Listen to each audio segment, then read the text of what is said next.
তো hello friends, welcome to our channel hyper study. আমি তথাগত ঘোষ। তো আজকে আমরা এখানে যে রিয়াকশানের মেকানিজমটা নিয়ে আলোচনা করব সেটা হচ্ছে ই1 রিয়াকশান। ওকে, এলিমিনেশন ওয়ান রিয়াকশান। এলিমিনেশন মানে এখানে বোঝা যাচ্ছে যে কোনো গ্রুপের এলিমিনেশন হবে। ঠিক আছে, আমরা আগের ভিডিওতে যেখানে হফম্যান সেট যে প্রোডাক্ট তৈরি করেছিলাম সেটা হচ্ছে একটা এলিমিনেশন রিয়াকশান। তো আমাদের এলিমিনেশন রিয়াকশান দুই প্রকারের হয়, একটা হচ্ছে ই1 আর একটা হচ্ছে ই2। তো আজকে আমরা ভিডিওতে ই1টাকে নিয়ে আলোচনা করব। তো এলিমিনেশন ওয়ান, এখানে ওয়ান বলতে এই যে রিয়াকশান হবে তার মলিকিউলারিটি মানে হচ্ছে আণবিকতাটা ওয়ান, সেটা আমি মেকানিজমের সময় তোমাদের করে দেখাবো। তাহলে এটার নাম হচ্ছে এলিমিনেশন ওয়ান রিয়াকশান।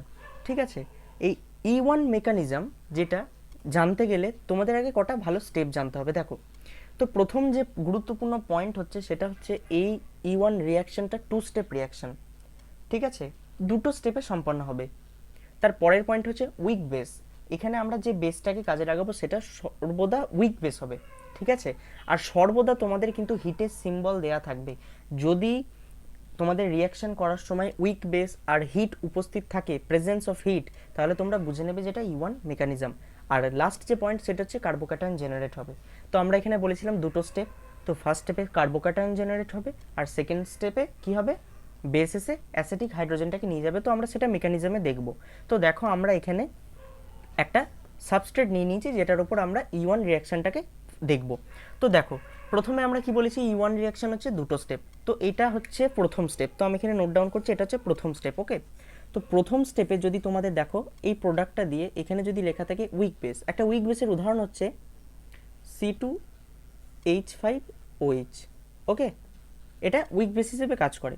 তো দেখো, তোমাদের যদি এখানে প্রেজেন্স থাকে C2H5OH আর নিচে যদি হিট দেওয়া থাকে, তাহলে তোমরা এটা বুঝে নেবে যে এটা যেহেতু উইক বেস দিয়েছে আর এখানে হিট দিয়েছে, তাহলে এটা ই1 রিয়াকশন হবে। তো ই1 রিয়াকশনটার প্রথম স্টেপ যেটা, সেটা দেখো কি হবে, এখানে লিখে দিচ্ছি। প্রথম স্টেপ যেটা আমি কি বলছি, প্রথম স্টেপে কার্বোক্যাটায়ন জেনারেট হবে। তো কার্বোক্যাটায়ন জেনারেট হওয়ার জন্য কি হবে, দেখো আমরা তো জানি যে হ্যালোজেনটা কি, ইলেকট্রোনেগেটিভিটি বেশি হওয়ার জন্য কি করে, বন্ডেড ইলেকট্রনটাকে নিজের দিকে টেনে নেয়। তো এর মাথায় পার্শিয়াল নেগেটিভ আর এখানে পার্শিয়াল পজিটিভ সৃষ্টি হচ্ছে। তো কি হবে দেখো, হিটের উপস্থিতিতে কি করবে, এই বন্ডেড ইলেকট্রনটাকে ক্লোরিন নেবে এবং লিভিং গ্রুপ হিসেবে বেরিয়ে যাবে। তো এখানে আমাদের কার্বোক্যাটায়ন জেনারেট হবে। দেখো CH3CH, এখানে যেহেতু বন্ডেড ইলেকট্রনটা ক্লোরিন নিয়ে চলে গেছে তাই কার্বনের মাথায় ইলেকট্রনের ঘাটতি দেখা গেছে, তাই এখানে পজিটিভ চার্জ আসবে। অ্যাটলিস্ট এটা কার্বোক্যাটায়ন জেনারেট করছে, কার্বোক্যাটায়ন জেনারেট হচ্ছে। দেখো, এই যে কার্বোক্যাটায়নটা তৈরি হলো, এটা ক ডিগ্রি, এটা 2 ডিগ্রি অফ কোর্স। ওকে, তো কার্বোক্যাটায়নটা যাই জেনারেট হলো, ফার্স্ট স্টেপটা কমপ্লিট হলো। এরপর দেখো, এরপর আসবে এই বেস C2H5OH। এটা অ্যাজ এ বেস কাজ করে। তোমার আমরা এটা দেখে নিচ্ছি। দেখো C2H5 এটা এরকম আছে, ওইয়ের মাথায় দুটো লোন পেয়ার থাকবে আর এখানে এইচ যুক্ত থাকবে। ঠিক আছে, এই C2H5 অ্যাজ এ বেস কাজ করবে।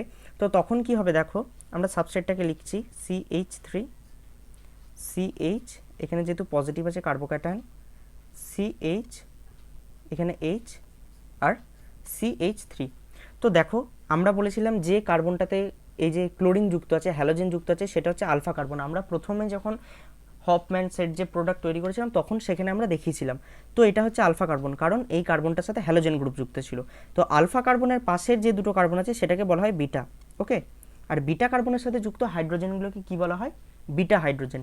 তো বিটা হাইড্রোজেনগুলো কি হয়, একটু অ্যাসিডিক হয়। ঠিক আছে, তো বেসের এর বিটা হাইড্রোজেনের প্রতি লোভ থাকে। আমরা জানি যে বেস কি করে, এই এইচ প্লাসটাকে নিয়ে নেবে এবং এখানে জল ফর্মেশন করে ফেলবে। তো দেখো, এই বেসটা কি করে, এই যে অক্সিজেন, এই অক্সিজেন তার একটা লোন পেয়ার ডোনেট করে এই এইচকে।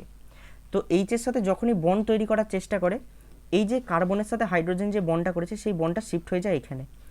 যখনই ও কি করলো, একটা লোন পেয়ার এইচকে দিল এর সাথে বন্ড তৈরি করার জন্য। ঠিক আছে, তো তখনই কি হবে, এই বন্ডেড ইলেকট্রনটা কি হবে, এইখানে শিফট হয়ে যাবে। তার ফলে দেখো ডবল বন্ড তৈরি হবে, CH3CH ডাবল বন্ড CH3। তো আমাদের এটা প্রোডাক্টটা তৈরি হলো। তো এই যে প্রোডাক্টটা তৈরি হলো, এটা হচ্ছে সেট যে প্রোডাক্ট, এটা 80% তৈরি হবে। দেখো, এখানেও কিন্তু বিটা হাইড্রোজেন ছিল, এখানেও বিটা হাইড্রোজেন ছিল। যদি এইখানের একটা বিটা হাইড্রোজেনকে এই বেসটা অ্যাপ্রোচ করতো, তবে সেক্ষেত্রে যে প্রোডাক্টটা তৈরি হতো সেটা দেখো, সেটা তৈরি হতো CH2 double bond CH single bond CH2 CH3, ঠিক আছে। এটা নাম্বার 2 প্রোডাক্ট আর এটা নাম্বার 1 প্রোডাক্ট। তো নাম্বার 1 প্রোডাক্টটা কেন বেশি হবে, কারণ এখানে যে প্রোডাক্টটা তৈরি হচ্ছে, আমরা প্রথম দিন বলেছিলাম দেখো এইটাকে সার্কেল যদি করে দিই, এর যে পার্শ্ববর্তী কার্বন আছে সেই পার্শ্ববর্তী কার্বনে আমরা দেখব কার হাইড্রোজেন সংখ্যা বেশি আছে। তো দেখো এখানে যে দুটো কার্বন আছে পার্শ্ববর্তী, তাতে তিনটে তিনটে করে মোট 6টা আছে, H = 6। আর এখানে দেখো, এখানে যদি আমরা এটাকে সার্কেল করে দিই, এর পার্শ্ববর্তী কার্বন হচ্ছে এটা, এখানে হাইড্রোজেন সংখ্যা কটা আছে, এখানে হাইড্রোজেন সংখ্যা আছে 2টো। তো আমরা বলেছিলাম যে কোন প্রোডাক্টটা বেশি পরিমাণ তৈরি হবে সেটা আমরা কি করে বার করতে পারি, তো আমরা এরকমভাবে বার করতে পারি। তো পার্শ্ববর্তী কার্বনে কটা হাইড্রোজেন সংখ্যা আছে, এখানে দেখো 6টা, এখানে 2টো, তো হাইড্রোজেন সংখ্যা যেখানে বেশি আছে সেটা বেশি পরিমাণ তৈরি হবে।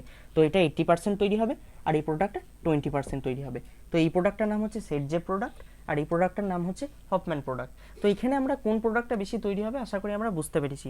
তো দেখো ফার্স্ট স্টেপে কি হলো, কার্বোক্যাটায়ন জেনারেট হলো, ঠিক আছে। কার্বোক্যাটায়নটা জেনারেট হওয়ার পর কি হলো, তারপর বেস আসবে, এটা হচ্ছে সেকেন্ড স্টেপ, এটা হচ্ছে সেকেন্ড স্টেপ।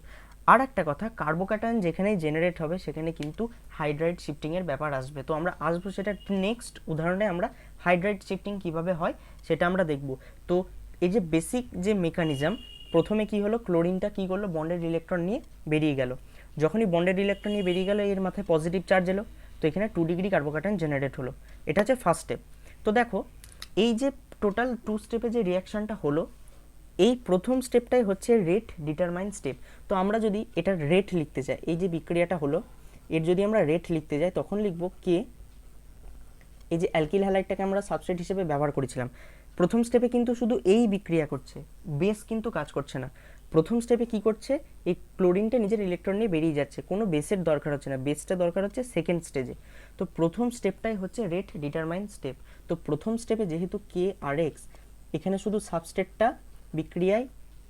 বিক্রিয়াটা করেছে, তাই এইটা কিন্তু রেট লেখার সময় শুধু সাবস্ট্রেটটার উপর কিন্তু নির্ভর করে।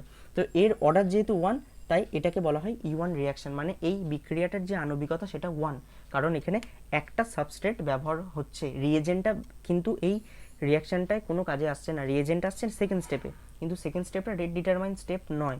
তো প্রথম স্টেপটা হচ্ছে রেট ডিটারমাইন স্টেপ। তো তার জন্য আমরা রেটটা লিখি কে ধ্রুবক, আর সাবস্ট্রেটের যে পাওয়ার সেটা হচ্ছে 1, তার জন্য এর মলিকিউলারিটি 1। তো আশা করি তোমরা এটা বুঝতে পেরেছো। আমরা নেক্সট উদাহরণে যাব যেখানে আমরা হাইড্রাইড শিফটিং দেখব। তো তোমরা এটা স্ক্রিনশট নিয়ে নাও। তো দেখো এখানে আমরা নেক্সট যে উদাহরণ যেখানে আমরা বলেছিলাম হাইড্রাইড শিফটিং দেখব সেটা নিয়ে চলে এসেছি।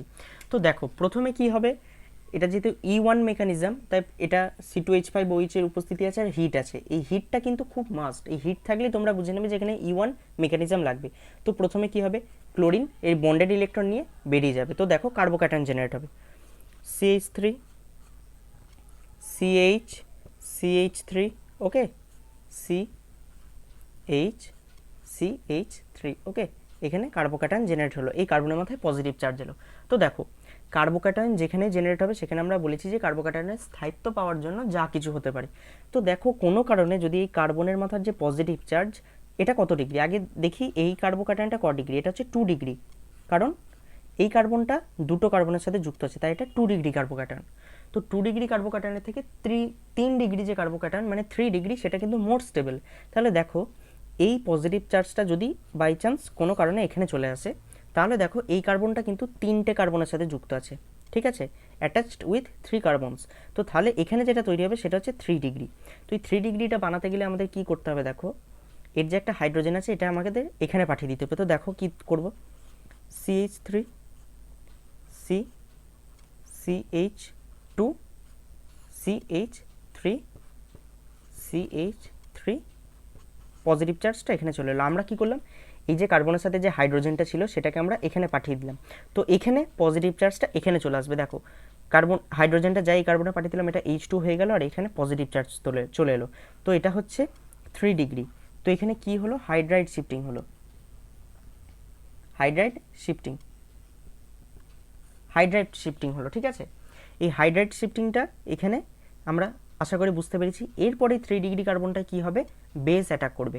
বেস অ্যাটাক করে কি করবে, এখান থেকে দেখো যে বিটা হাইড্রোজেন এলিমিনেশন হবে। তো বিটা হাইড্রোজেন যদি এলিমিনেশন হয়, দেখো এখানে পর হবে হাইড্রোজেন এলিমিনেশন, CH3 এখানে CH3, এখানে CH আর CH3। তো এখানে একটা হাইড্রোজেন আছে, যে হাইড্রোজেনটা কি করবে, বেস আসবে C2H5, এখানে আঁকছি অক্সিজেনের মাথায় দুটো লোন পেয়ার থাকবে আর এখানে হাইড্রোজেন।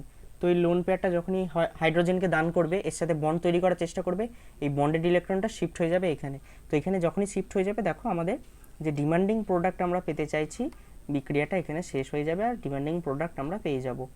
তো এখানে ডাবল বন্ড ক্রিয়েট হবে CH3। তো আমাদের ফাইনাল যে প্রোডাক্ট সেটা আমাদের এখানে পেয়ে গেলাম। তো এইভাবে দেখো এখানে হাইড্রাইড শিফটিংয়ের যে কেসটা সেটা কিন্তু স্পেশাল কেস। এখানে হাইড্রাইড শিফটিং হলে 3 ডিগ্রি কার্বোক্যাটায়ন পাচ্ছি, আর 3 ডিগ্রি কার্বোক্যাটায়ন মোর স্টেবল দেন 2 ডিগ্রি কার্বোক্যাটায়ন। তার জন্য এখানে আমাদের এই হাইড্রাইড শিফটিংয়ের যে মেকানিজম সেটা আমরা দেখলাম। তো আশা করি তোমরা E1 রিয়াকশনটা ফুল ডিটেলসে বুঝতে পেরেছো। আমি এখানে যতটা পেরেছি সম্ভব আমি পুরোটা বোঝানোর চেষ্টা করেছি। এরপর আমরা নেক্সট ভিডিওতে E2 মেকানিজমটাকে নিয়ে আলোচনা করব। তো সেখানে তোমাদের সাথে দেখা হবে। তো see you, have a good day.